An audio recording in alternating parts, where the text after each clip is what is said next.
Why are they so against nuclear? Well, What? the stated reason is the safety, which that I think anyone with common sense should think is absurd because we know we have a lot of nuclear around the US. We're not dying from it, right? There are clearly ways to do it safely. And if you're being told that CO2 emissions are a threat, and are so dangerous they're going to destroy the world. We've talked about why that's not true at all. But if you thought that, then wouldn't you be willing to take some risks to do it? Like, why aren't you willing to split an atom, or for that matter, dam a river? It's a similar thing with hydro. And I think hydro is the easier one to explain because they'll say, well, we can't do hydro because it interferes with free flowing rivers, which basically mean it impacts the river, it impacts the species in the river. So again, it's this idea that our goal is not to advance human flourishing on Earth, it's to eliminate human impact on Earth. And so that gets the priority. So that's why they want to stop the dam, because the dam has impact, and the goal is to eliminate impact, not to advance human flourishing with the dam. And nuclear is the same thing, but in a slightly different way. It's viewed as unnatural to split the atom. Like, just we shouldn't be playing with these forces. It's like it's wrong of us to do.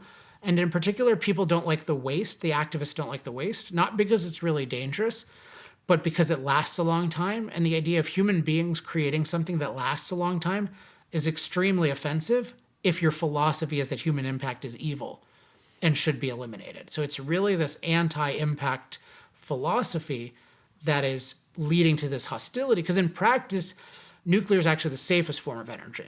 And the reason is very simple, because it cannot explode. But that's a huge reason. It's not the only reason, but it's so you look at most of the dangers from energy that can really hurt you if you're operating it or you're a neighbor involves some sort of explosion or fire, some sudden deadly release of forces that you don't have time to react to. So, you can have, natural gas explosion, which this happens, unfortunately, and it'll kill a bunch of people, right? Even, solar panels can catch fire, and that causes all sorts of things. You can have like solar-based fires, or rather they can help cause fires. But nuclear is great because it's this one centralized place, and it can, under very adverse, unusual circumstances, it can overheat, and that causes what's called a meltdown. But that's a very, very slow process that gives you a lot of time to evacuate and react to. And that's why in the civilized world, we don't have any deaths from radiation, like, certainly among civilians from nuclear. And even in Chernobyl, which was a reactor, it was basically like a weapon that they designed, which has nothing to do. They basically just designed something that we would never allow, we never considered allowing. But even then, you're not talking about not even 10,000 deaths by almost any estimate. So consider this is by far statistically the safest form of energy, even if you included Chernobyl, which you shouldn't because it's a totally different category. So yeah.